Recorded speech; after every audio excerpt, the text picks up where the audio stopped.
Our suffering's origin is not both inside and outside of ourselves, and worse, pretends to be normal. It's the quietly cynical colleague who domineering mother who refers to it as love the body, who consistently disparages you in public with light-hearted jokes like relationships don't hit or shout. They silently suffocate. And as the mind attempts to explain, defend, or even disregard, the body registers each time. Microaggression, and it shouts one day. As stated by Gabor Mate, the creator of the emotive book, When the Body Says No, the surroundings we are in have a significant and frequently disastrous effects on our well-being.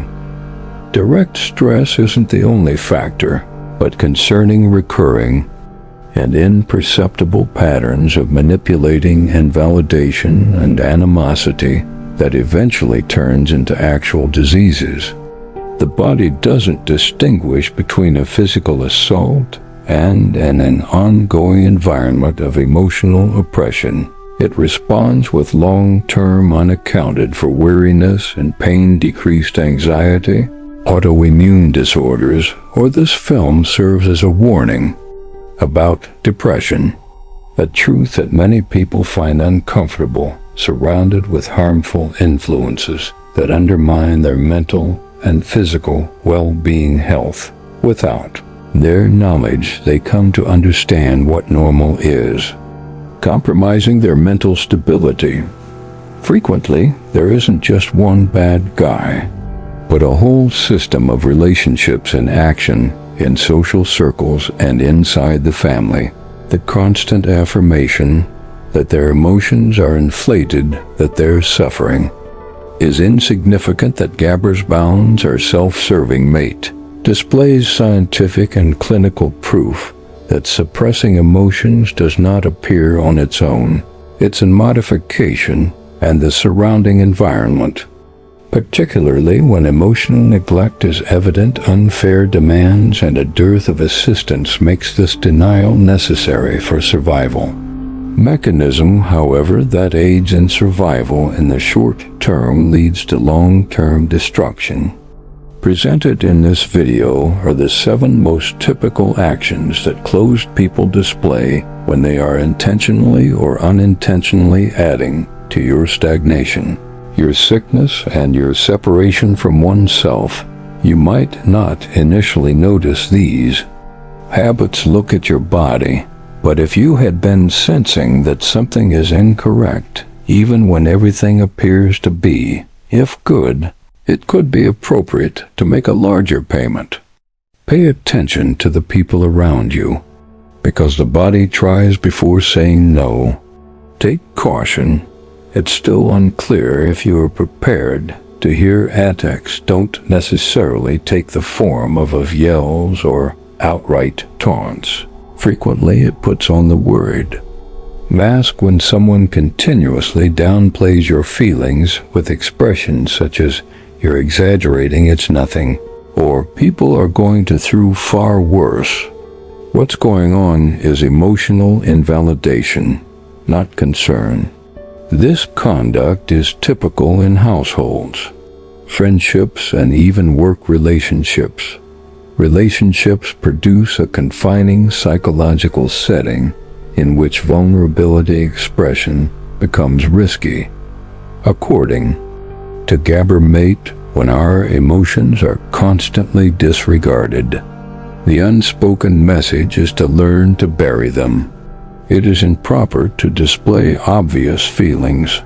Pain is a sign of weakness.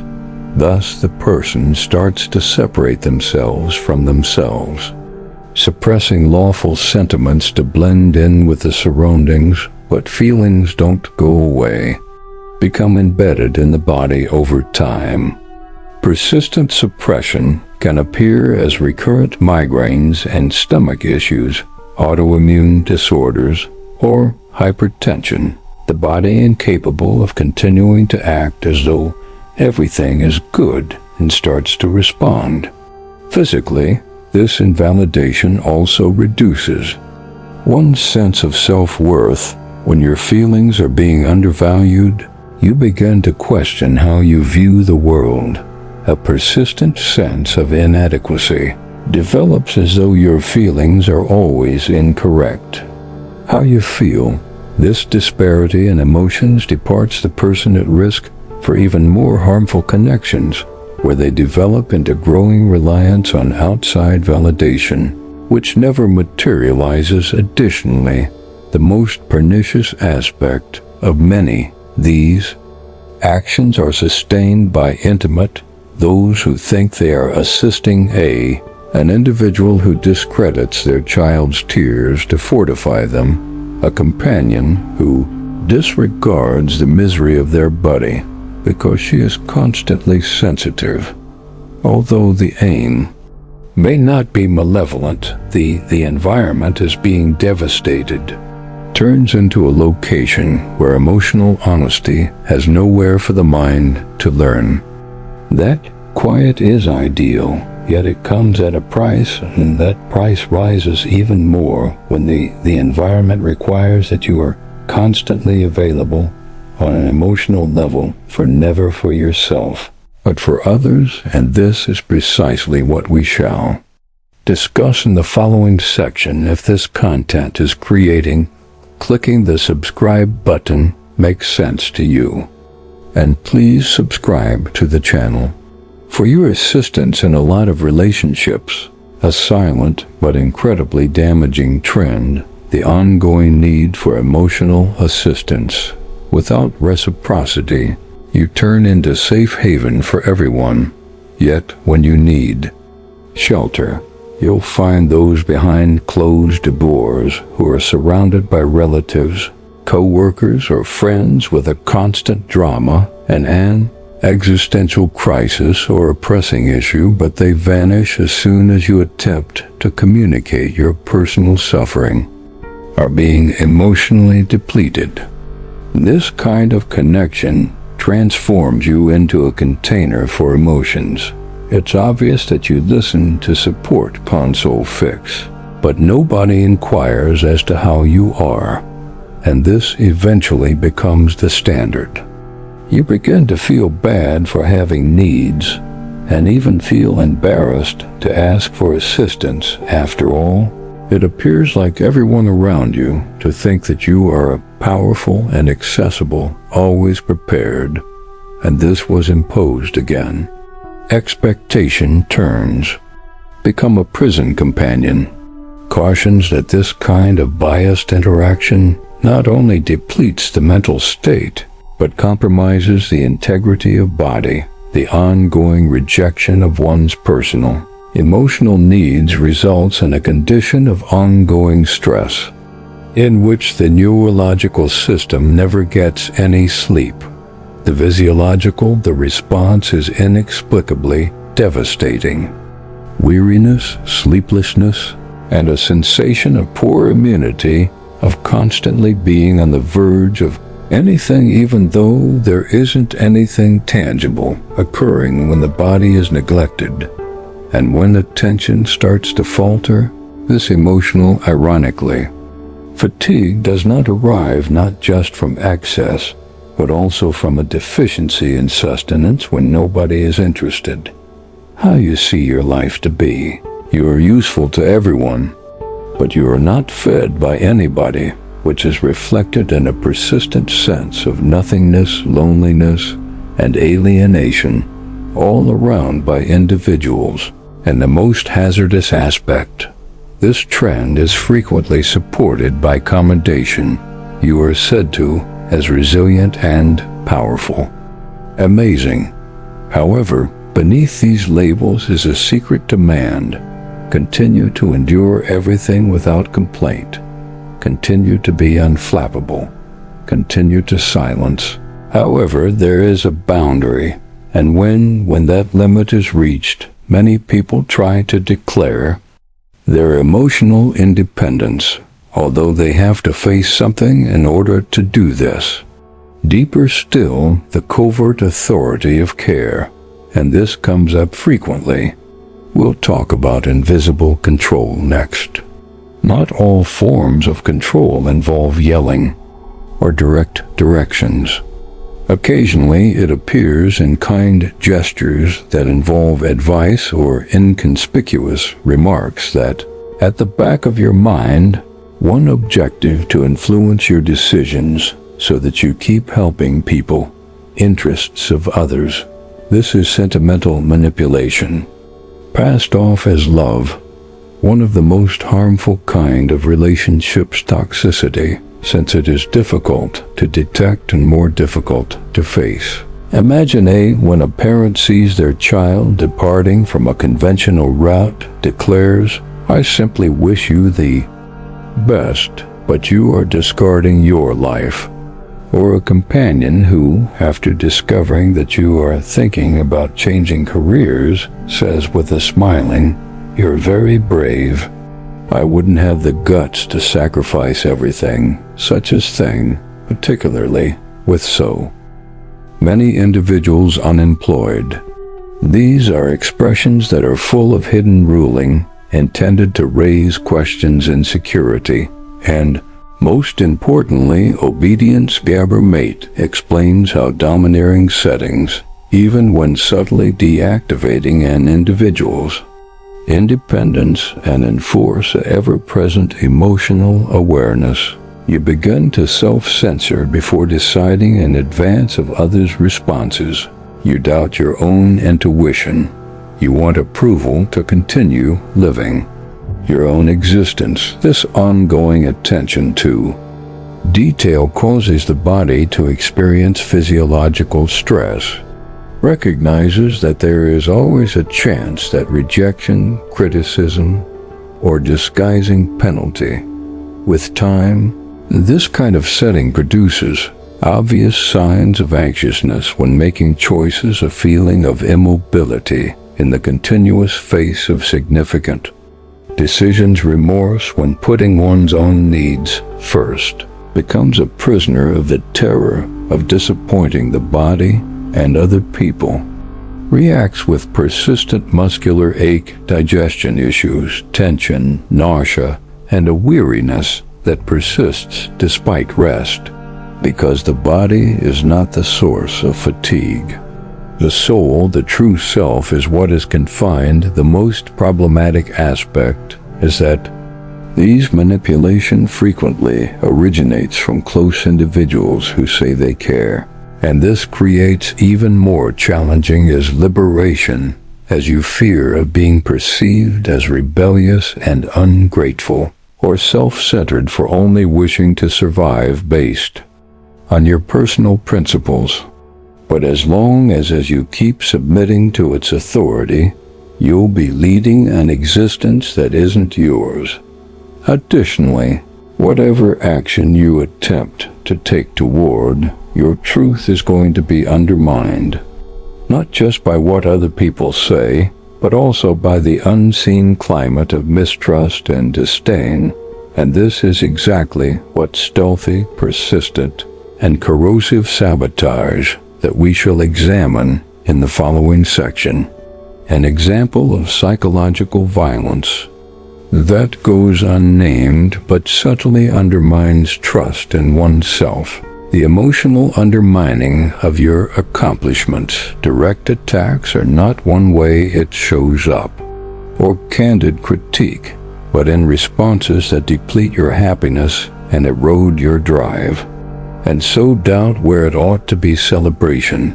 When a victory is shared and obtain an awkward silence, a sarcastic comment, or a fake smile in reaction to what is taking place, there isn't impartiality. It's a covert form of denial. These responses are very dangerous, since they originate from close relatives, partners, family, and lifelong friends, co-workers. These individuals are intended to applaud you, but for unconscious motivations or failure to interpret your development as a danger and to sustain dynamics equilibrium that favors them, they employ nuanced methods to minimize you. They misrepresent your accomplishments as luck, questions your skills using expressions such as "can you manage it?" or bring up the past failures at just the time that you are attempting to move forward. Gabriet demonstrates that emotionally antagonistic settings for genuineness and individual development results in chronic, tense moments when your successes are confronted with sarcasm or coldness. You're anxious. This is interpreted by the system as rejection. The repercussions are not only temporary sorrow, but the development of a pattern of self-destruction. The person starts to associate accomplishment. While feeling lonely, implicitly understand that being unique is shining attracts danger. Criticism and that excessive growth can imply a loss of emotional ties. This kind of conditioning produces symptoms that extend much beyond the emotive. Many individuals who reside in such surroundings start to change sleeplessness brought on by anticipated worry before significant occasions, persistent headaches, or even signs of autoimmune disease. The body responds as though every step were a risk that could be fatal because it is possible to lose by moving forward. Being a part of the circle that even poisonous is still common, and the twisted aspect of this sabotage is denied nearly every time you attempt to confront these individuals based on their reactions, like, "Oh, stop, it's a joke," feeling so good about yourself, or "You've been very sensitive lately." This denial starts a chain reaction of uncertainty at which the victim starts the uncertainty about their own perception. Doubt arises. Am I overstating things? Is it me? The issue is not with you. Rather, it's live among those who are unable to stand to witness your liberation, because that makes them face their own stagnation. They are unable to tolerate your evolution because it highlights their lives, aspects that are stalled, and to keep things as they are. To keep you, they will stop at nothing. Where you are quiet and little, but it's not enough to keep you little. Some of these individuals seek to dictate who you connect with, and they attempt to separate you emotionally from those who could make you stronger in the upcoming. In this section, we will reveal this induced solitude and the ways it affects your deep-level emotional well-being. If what you're hearing speaks to you, you'll discover genuine worth in my ebooks. Beyond the Shadow dissects Jung's main points, whereas Conversations with the Unconscious provides a 30-day plan for implementing them in. Both of your lives are connected in the pinned remark. One of the most deceptive and damaging methods of eliciting emotional regulation seclusion, in contrast to the deliberate disengagement that we try to think about or relax the loneliness we are discussing, is imposed here. Quietly constructed through remarks, conclusions, and deceptions that erode your social ties until unaware of it. You discover yourself emotionally isolated despite being surrounded by individuals. This trend starts nearly indiscernibly. Close friends and family criticize. Have you observed how sown your pals are, so that they only contact you when they require something? Or, I'm not sure, but I've never been a big fan of your pal. Something about her seems strange. As these hints mount up, over time you begin to question how you see yourself, start distancing yourself by providing justifications, avoiding sharing and not wanting to go out moments of happiness spent with everyone to avoid the tension and disputes that come after controlling family members and partners. Make advantage of this kind of deception to undermine the victim's feeling of a network of support after all, and it is easier to control an isolated individual. Mate cautions that not having sincere ties in a setting where all of your relationships with other people are asked produces a condition of learned helplessness. You lose faith in other people, and by extension, quit believing in yourself. Your identity vanishes as the globe gets smaller, and your body starts responding to this forcible seclusion is a poison that acts slowly. The lack of supportive connections impairs and disrupts the immune system hormones that promote health and produce fruitful foundation for sadness, anxiety, and even more severe medical conditions. Research Mate's citation demonstrates that the physiological effects of loneliness are the same, equivalent to smoking 15 cigarettes a day. Disconnection is seen by the body as a genuine risk because from a biological perspective is a danger to survival on its own, and the most ironic thing is that occasionally those you claim that they are protecting you by isolating. The story is always one of concern. All I want is what's best for you. There are many phony persons in the world, yet in actuality, the more alone you are, the weaker ones you need to observe the poisonous state of your surroundings, and that's precisely what they desire, to rely entirely on them for direction, love, and approval. But living under this kind of a siege of emotions produces more than loneliness. It causes ongoing anxiety, and constantly on guard, a psychological battlefield where it is dangerous to move. In the following section, we will talk about how this persistent atmosphere of condemnation and silent rivalry has a direct impact on your body and the reason for the emotional hostility. Surroundings are just as hazardous as ones that are physically abusive.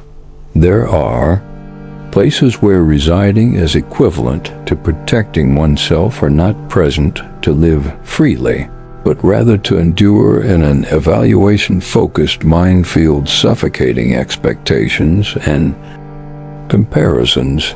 This may show up at home as parents who never offer praise without also offering criticism, siblings who make the world their rivals, or partners who consistently appear to wait for your failure at work.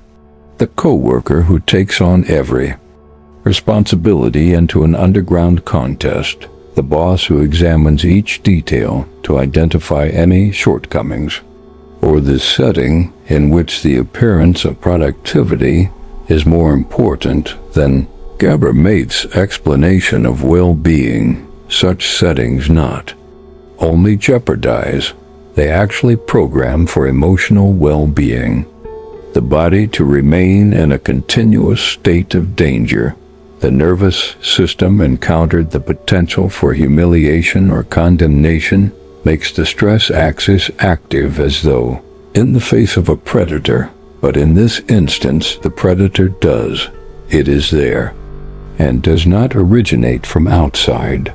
Daily encounters and daily life in sideways looks, intense silences, that result in a physique that is always on guard.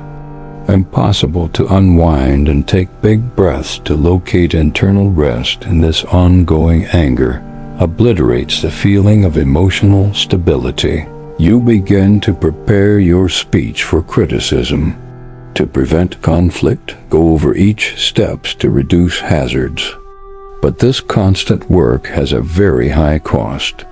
Expense, mental tiredness, chronic muscular stress, recurrent migraines, sleeplessness, and even unexpected emotional breakdowns. The body reacts as best it can, but none can survive. In perpetual survival mode without repercussions. The most heartbreaking aspect is because this judgmental atmosphere conceals itself as a norm, which is supported by expressions such as "it's just a joke" to cope with stress, or "this is for you personal benefit." Therefore, the victim not only hurts, but they are also made to think that their sensitivity is the issue, when in fact that the surroundings are impartial, harmful, and even if you make an effort to change, accepting, work harder and be more resilient, is irrelevant, since in this kind of environment will never be sufficient. The system works to keep you little, nervous and exposed, and if one day you have the guts to voice your pain, which is when the last blow occurs, neglecting emotions yet passing it off as normal, and that's precisely what we'll discuss about in the following section. At one point in time, the pain accumulation is no longer appropriate. You breathe deeply into your body, must have the guts to ultimately choose to talk, let your guard down, and display your vulnerability, your boundaries, and your fatigue. You anticipate, at the very least, to be heard, but what you end up with is a comment that is silent, or worse, adds a joke to lighten the mood, the atmosphere, or perhaps a subtle critique that assigns you the blame. This is the last punch. When you extend your hand and are ignoring something inside of you causes this. To break is the most destructive action of all. Additionally, Gabor-Mate acknowledges it as one of the primary causes of psychosis diseases, as it's more than just the reality of pain that results in illness. It's the emotional pain that is denied desertion in the face of obvious suffering. The neurological system is already overburdened. The body starts to somatize and collapses. What the mind